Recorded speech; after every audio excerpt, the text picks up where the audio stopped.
Hey everyone, James Hills Action Auto Parts. Well, it's about 7 something, I think, this evening. I got Quentin come over and help me get this Ford truck. It was a little bit a ways from the junkyard, but not super duper bad. Unfortunately, they had lost a key, but we got it rolling. So we got it back this far. The wheels was turned just a little bit, and when Quentin got in there and moved it, about the time he got them straight, then the column locked. So that'll make it a little bit easier, but we're gonna see if we can get it winched up on his trailer, and if not, I'll get beside it. We'll hook a chain to it or something, get it loaded. I had another one I thought bought, but evidently that deal fell through somehow or another. But I wanted to do just a little quickie here on this one. Pretty good looking old truck. He said reverse was out of the transmission, and they went ahead and junked the title, which I don't care about that. It's got the 5.4 in it and 4-wheel drive. I'll keep you updated. So, of course, it's getting dark now earlier, but it caught us a little bit. No keys. Couldn't really cut the steering wheel, so we had to do a little pulling side to side. And, but anyway, we finally got it up on there. Quentin's strapping it down, and I'll get behind him and we'll try to get back to the junkyard. And we'll do an update on it tomorrow. Hey everyone, this is another edition that just came in. I'll do the follow-up on that one. That's the one that got in late last night, but then I had told the guy earlier that I'd buy this half of a Ford truck, so if he'd bring it. So he brought it up here. It's actually got a good cab and good fenders and doors and hood and all that, so we'll see if we can get this thing pulled off, and we'll do a follow-up here in a bit.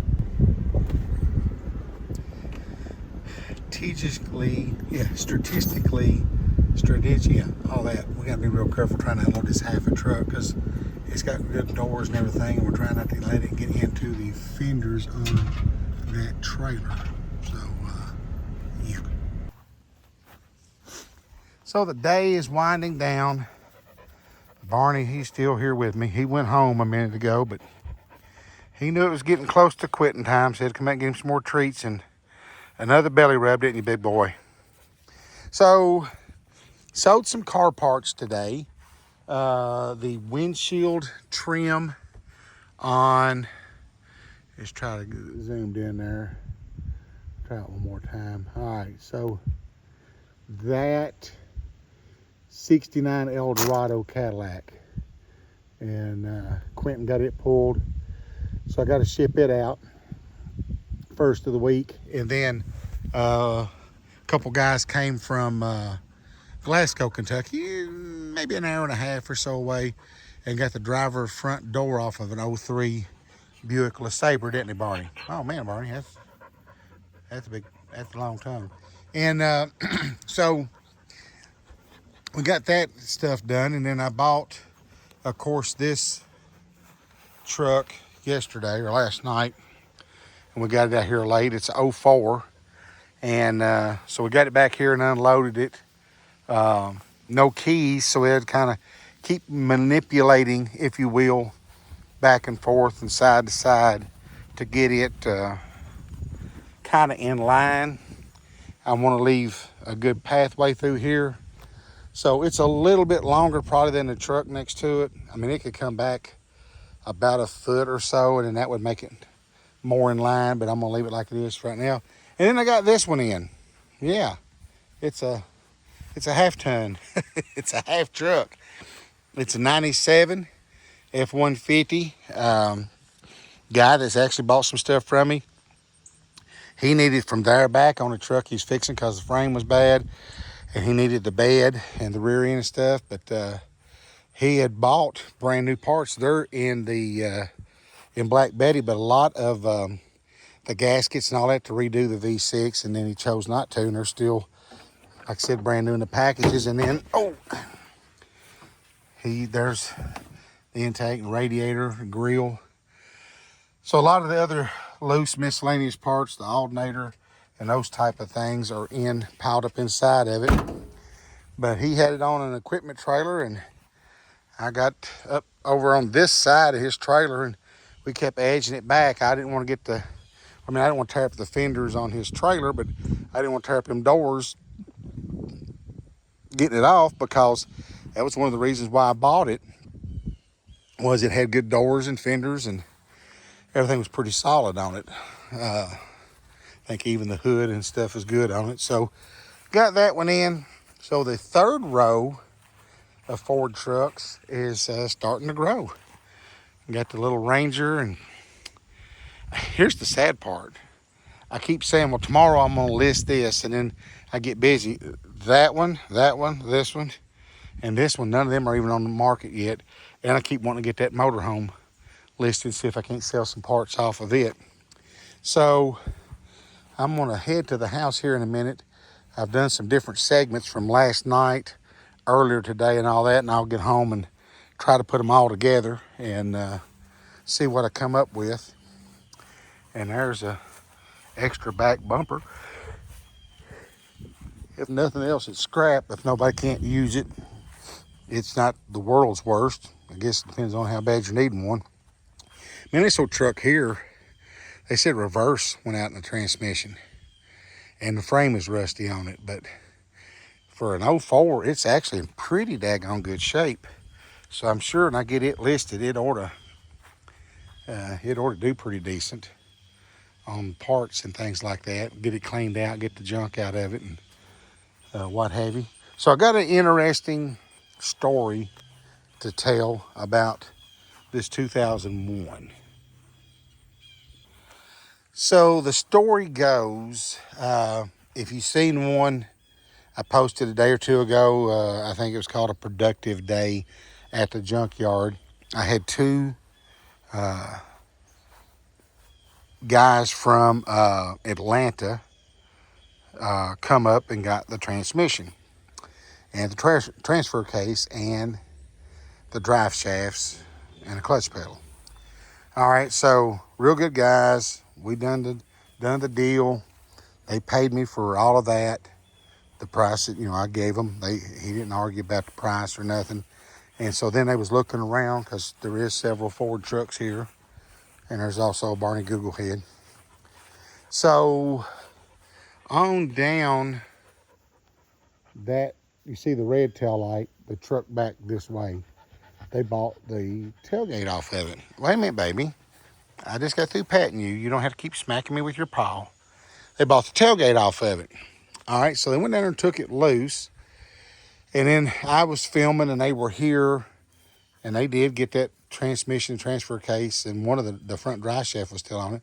Got it loaded, and they left, and which I know there's 5 hours or so away, and I'm sure they were in a hurry, but they was scooting out of here pretty quick. And I didn't remember seeing them go get the tailgate. Well, I don't want them to get down an hour down the road or something like that and then ask for a refund or whatever. So I take off after him and old Betty, and I'm blowing the horn, and man, they're scooting out of here. And so I catch them down there at the end of the driveway when they're pulling out on the road, and they done got out on the road and they stopped, and I said, "Did you all get your tailgate?" "Oh, yeah, see. And I said, "Well, okay, that's all it was." So jumps in the truck, boom, they take off getting it. So yesterday morning, I come back here because I had taken a picture of the cluster, because there was a guy wanting to know the mileage, because he says he'll be here tomorrow and get that rear end. I haven't talked to him. I don't know if he will or he won't. But so I had come down here like late the day before they got here and took a picture of that cluster. So I walked in here yesterday, and I picked up a few things off the ground that they left laying there. And I look in the truck, and all of this is pulled back, which I had sold the column and stuff out of it. And those wires were cut, and the cluster was gone. So I send the one that I had been talking to a message with a picture of this. And I said, "Why did you all steal my cluster?" And don't say that you didn't, because I know you did, because it was just there before y'all got here, and y'all was the only ones around the truck. And, I said I was good to you all. I didn't just stand over you while you were pulling parts. You seem like straight up guys, but, this ain't right. And somebody needs to step up and make it right. So it goes probably about a half of an hour, and it finally shows up in Messenger where he had read the comment or the what I had sent to him. And it goes about another 10 minutes, and then he messages me back, and he says, "Friend, I didn't take that. I will talk to my brother." And I said, "Well, your brother then is a thief because one of you two took it." So he comes back a few minutes later, and he said, "Yes, my brother took it. He thought that I had paid for it." And I said, "Well, your brother is a liar, because in our conversations, nowhere in any of that was the question asked, what would I take for the cluster out of the truck?" And I said, "So someone owes me $40.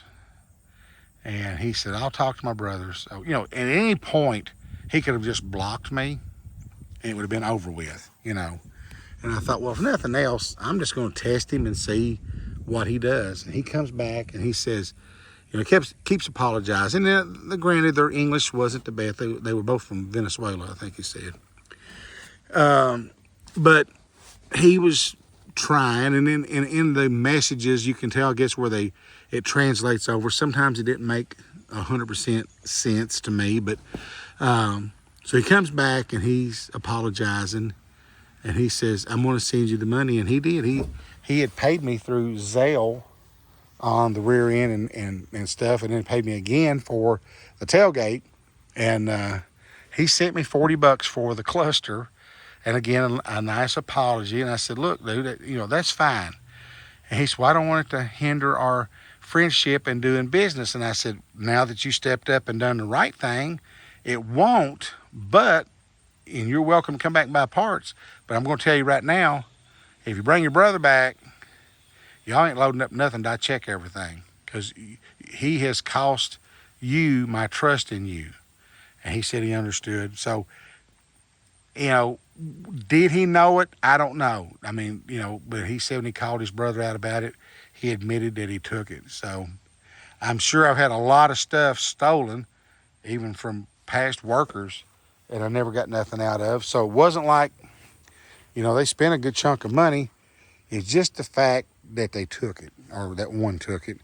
And so anyway, the other brother that I dealt with, he stepped up and made it right. So there is, even though they might be a little bad in some people, but there's good too, because like I said, he could easily just hit the block button and it would have been over with. But he carried on the conversation and made it right. So there's that little story about the 01 F350. I had a guy switch gears here that acted like he was going to be here by 5 o'clock to get all 6 tires and wheels off of that.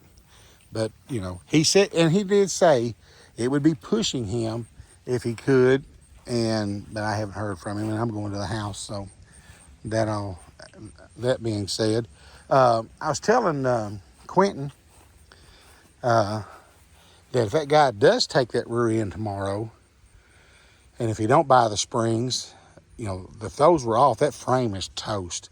I said we could cut that off and then slide what's left of that cab back, and then put this other one. We could actually get 2 trucks in one spot if we needed it. But I didn't want to try to get this over the hill.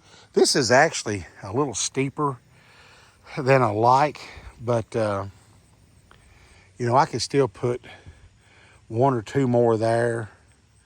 And I want to leave that open in case the neighbors want to come through and go down their log road. I've left it open behind those trucks and stuff, and they're great people, so I don't want to close them out. But I could probably put another couple trucks and maybe even 2 or 3 up through there. But this spot here, beside this red and white one, I could probably, if it's something that ain't got a motor and stuff, and it's just going to sell some body parts or whatever, then this wouldn't be terribly bad to put a couple more. But as it gets out through there, it don't show it on the phone, but it's kind of steep.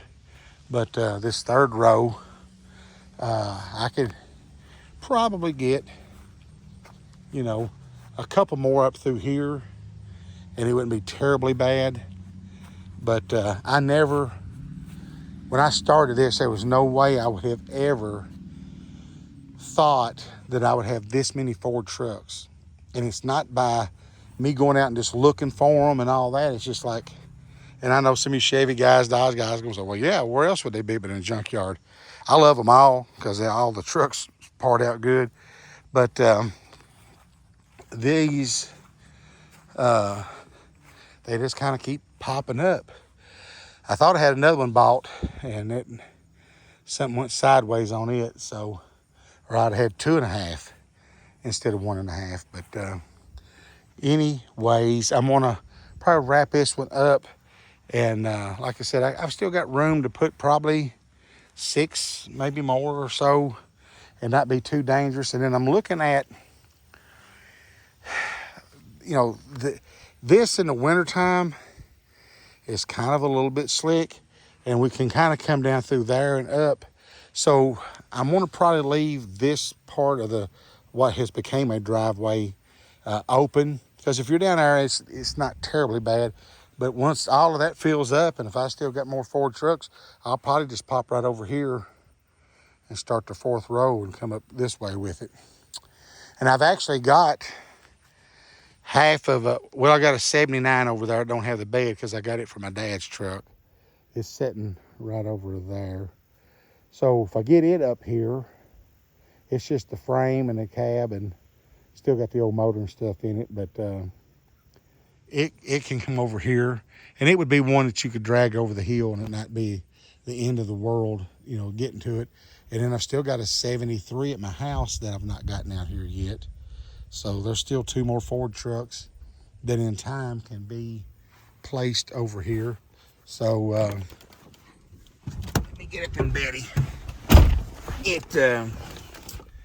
It just happened that there was just a bunch of Ford trucks that came available. And the funny thing is, it's not been that many months ago that we built that first line back through there, and I think we had that red 2013 and that green one that's sitting next to it and the blue one next to that, and that was it when we decided I was going to make a Ford lot. And since then we brought in, no Lord, 1 2 3 4 5 6 7 8 9 10 11 12, about 12 just in the last few months. So it's kind of weird how that works out, but oh well, I digress. Well, I'm going to wrap this one up and head to the house. Another sad thing is poor old Black Betty. She has got to where she's smoking a bunch. Now, that ain't a good thing. I think from what I kind of gathered, and some of you all may know, I think I got a blown head gasket, and it's not, or at least not now, it's not putting it into the oil, but it's putting it into the exhaust, and it's burning it off. Because I did have to add some antifreeze the other day, and she's got about 286, I think, 286,000 on her, but getting where she's smoking. And we, man, I tell you what, and this is pitiful on my part, I put a new set of tires on here over a year ago, and they couldn't line the front end because one of the axles was bad. And since then, the axle got replaced, but I'm here 6 days a week, and it's, we're a small town. There's a few people that can line them up, but you got to get appointments, and it's just like, I'll get it. Well, man, the driver front tire, I had ruined it. It's down into the wires on the inside and knee deep in tread on the outside. So I had Quentin today move it to the back and the back to the front. And I said, I've got to get it done now, because I don't need to be ruining another tire. So, but she's got to where she's smoking pretty good. And I don't know, man, if if it is a head gasket, then, I could try to get it fixed, but it's hard for me to be without it while it's down or gone or whatever. So I don't know. I'm going to probably be, what I was going to say when Quentin was changing the tires and wheels on this one side, he said, you need another truck, and the frame is cracked. I mean, it started out rusting. So right back behind the door here underneath, and it's not by one of the mounts, it's cracked all the way through. So Betty, she's getting weaker. We still yank some stuff around with her, but it ain't near as strong as it was when I first got her. And I've had it for 2 years, a little over 2 years now. So I'm probably going to try to start seeing if I can find something for a better truck for me to drive, and then just take this one and leave it out here and use it till she can't be used and put her in a spot and part her out or whatever. But I'm going to try to get all the miles out of her I can, because I really can't afford to go buy another one right now. I'm trying not to borrow monies for that, because I'm wanting to try to, if we get the brick house closed out, and work on getting my garage started. So I hate to go in and borrow money to buy a truck when I'm wanting to start on my garage. But we'll have to see how that works out. But anyway, that's kind of what's been going on. We've got some more Fords in. We sold some parts. The Cadillac parts, even though it was just the 4 pieces of stainless, they're actually laying there on the dash. That was a good sale because the guy needed them, and these were extremely clean. And so he paid good for them, for me to take them off and get them shipped to him. And so hopefully tomorrow that guy will show up down there for that rear end, and I got a couple more supposed to be coming after some stuff, a back seat out of the Honda Element and things like that. So hopefully we'll have a good day tomorrow in sales. But there you go. Hope y'all had a great week. It is Friday the 13th, but I'm not superstitious about that stuff. Hopefully you're not either. Have a great evening and hopefully a good weekend. Please give me a thumbs up, leave that comment, and subscribe. And, well, as always, I'll catch you in the next one.